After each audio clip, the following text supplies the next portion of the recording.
ইতিহাস গড়ল বাংলাদেশ, রূপকথার গল্প লিখল টাইগাররা। অজিদের ঘরের মাঠে তাদেরকেই হারিয়ে তুলে নিল ঐতিহাসিক জয়।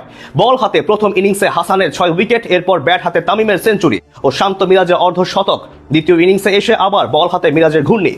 সব মিলিয়ে অজির মাটিতে নিজেদের টেস্ট ইতিহাসের সবচেয়ে বড় জয়টাই তুলে নিয়েছে বাংলার বাঘেরা। অস্ট্রেলিয়াকে বধ করে বাংলাদেশের এই ঐতিহাসিক জয় নিয়ে বাকিটা থাকছে রিপোর্টে।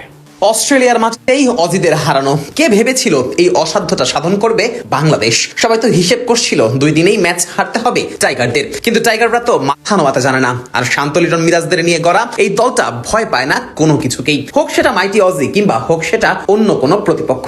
বাংলাদেশের এই দল মাথা উঁচিয়ে রাখে সব সময়, আর সেটাই কিনা প্রমাণিত হলো আরো একবার। অস্ট্রেলিয়ার ঘরের মাঠে গিয়ে তাদেরকে হারিয়ে তবেই ক্ষান্ত হলো লাল সবুজেরা। ডারউইনের তৃতীয় দিন শেষেই জয়ের সুবাতাস পাচ্ছিল বাংলাদেশ, শুধু অপেক্ষা ছিল আনুষ্ঠানিকতার। চতুর্থ দিনেই যে জয়টা আসবে এমনটাই চিন্তা করছিল সকলে। শেষ পর্যন্ত সেটাই হলো। চতুর্থ দিনেই ম্যাচ নিজেদের করে নিল মিরাজ শান্তরা। এদিন শুরুটা বেশ দারুণই করে লাল সবুজেরা। সুযোগও পেয়ে যায় আগে ভাগে। হাসান মাহমুদের বলে উইকেটের পেছনে ক্যাচ তুলেছিলেন Alex Carey. Wicketkeeper Liton Das dive দিয়ে সেই ক্যাচ লুফে নেওয়ার চেষ্টা করলেও 50-50 চান্সে সেটা আর ধরা সম্ভব হয়নি। তবে বেশিক্ষণ অবশ্য টিকতে পারেননি ক্যারি, ধরা পড়েন সেই লিটনের হাতেই। মিরাজের বলে উইকেটের পেছনে ক্যাচ দিয়ে বিদায় নিতে হয় এই বাঁহাতিকে। এক প্রান্ত থেকে উইকেট পড়লেও ক্যামেরন গ্রিনের ব্যাটে ভর করে আশা বাঁচিয়ে রেখেছিল অজিরা। ডানহাতি এই ব্যাটার দেখাও পেতেন ব্যক্তিগত অর্ধশতকের। গ্রিন যখন উইকেট বাঁচিয়ে রান তোলার দিকে মনোযোগ দিচ্ছিলেন, তখন মিরাজ দেখাচ্ছিলেন নিজের ভেলকি। দারুণ এক অফ স্পিন ডেলিভারিতে বিউ ওয়েবস্টারকে প্যাভিলিয়নে ফেরান টাইগার এই অলরাউন্ডার। চতুর্থ দিন সকালটা একান্তই যেন ছিল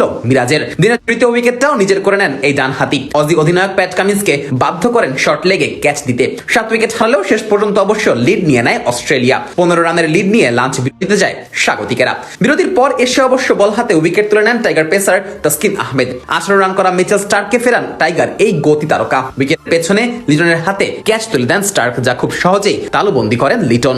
যদিও ক্যামেরন গ্রিন তখনও আগলে রেখেছিলেন অস্ট্রেলিয়াকে, এমনকি ব্যক্তিগত শতকের দেখাও পেয়ে যান এই তারকা, কিন্তু খুব বেশি সময় আর টেকা হয়নি গ্রিনের। নতুন বলে তাকে ধরাশায়ী করেন হাসান মাহমুদ। 104 রানে হাসানের বলে বোল্ড হয়ে ফিরতে হয় গ্রিনকে। এরপর শেষ উইকেটটা তুলে নেন মেহেদী হাসান মিরাজ। নাথান লায়নকে এলবিডব্লিউর ফাঁদে ফেলে বিদায় করেন এই ডানহাতি অলরাউন্ডার। সেই সাথে তুলে নেন নিজের 5 আর তাতে করে 284 রানে থামে অজিদের ইনিংস। বাংলাদেশের সামনে লক্ষ্য দাঁড়ায় 57 রানের। অল্প রানের লক্ষ্য তারা করতে নেমে অবশ্য খুব একটা ঝামেলায় পড়তে হয়নি টাইগারদের। খুব সহজে জয় তুলে নিয়ে মাঠ ছাড়ে লাল সবুজেরা। সেই সাথে প্রথমবারের মতো অস্ট্রেলিয়ার মাটিতে লেখে রূপকথার গল্প।